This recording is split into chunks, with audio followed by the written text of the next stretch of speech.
It is recording. Ah. Okay, if you could tell us your name and your character's name.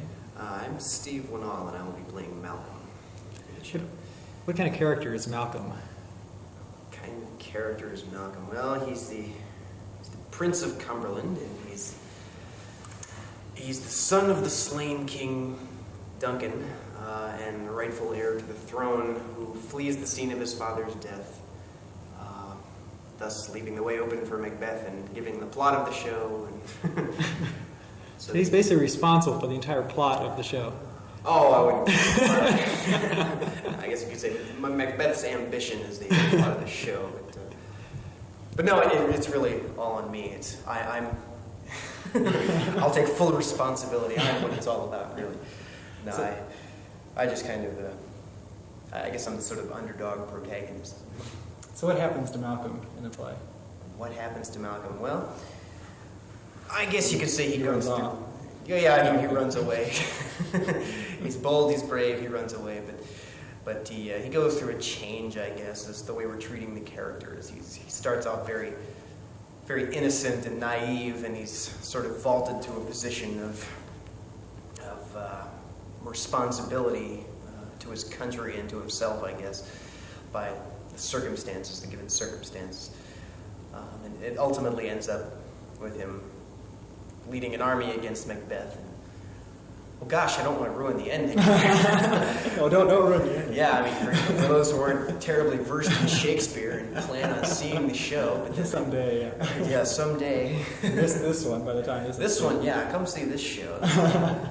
This is the loose interpretation of Shakespeare. Let's see. Oh, do you like the part?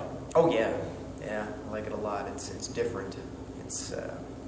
I feel for once that I haven't been typecast. No, ordinarily I don't mind being typecast, but the angry professor. Yeah, the angry professor. You get to be angry in this play. Actually, no, not really. Wow, yeah. Well, that's the first one in how many plays? Well, it's the first one, really, I guess. Well, I guess that wouldn't be true, but I typically play characters who play anger, or get angry, I guess, because that's one of the emotions I handle well. I can't figure out why, but it's an interesting role because it's a different range of emotions than I'm used to playing, and I think all around he's a good guy.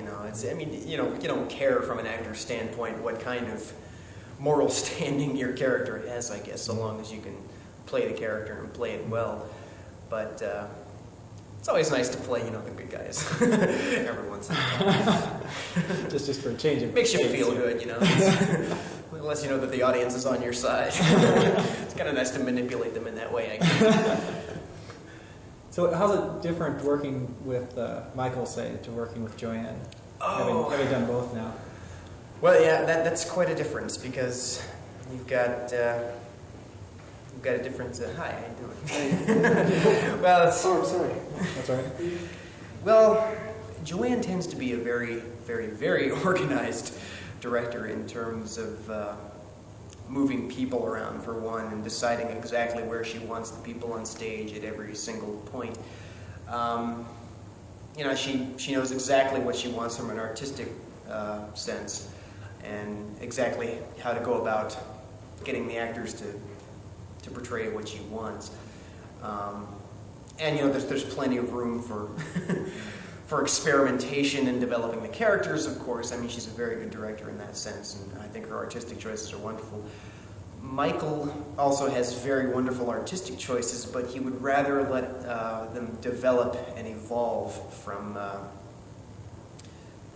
guess, letting the actors get all of their ideas in as well, and he doesn't seem to place too much in the way of importance on blocking. I mean, he just lets it happen. I mean, there's going to be some specific things that need to happen after a while, but he mainly just lets it happen first, and from there it develops, and he throws, he helps with motivations, and it sort of becomes a smoldering miasma of drama, if you will.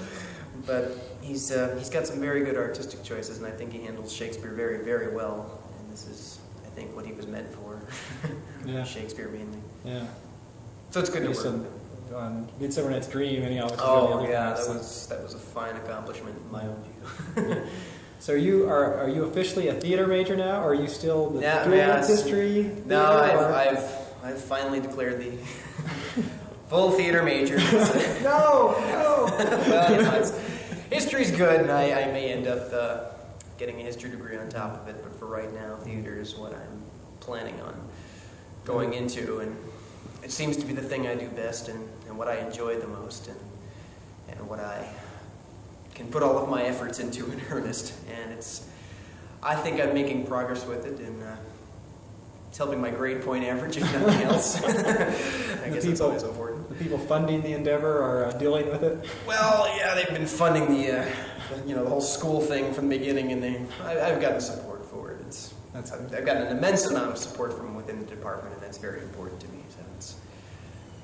So I'm loving life right now. Okay. No complaints. I think that's a good place to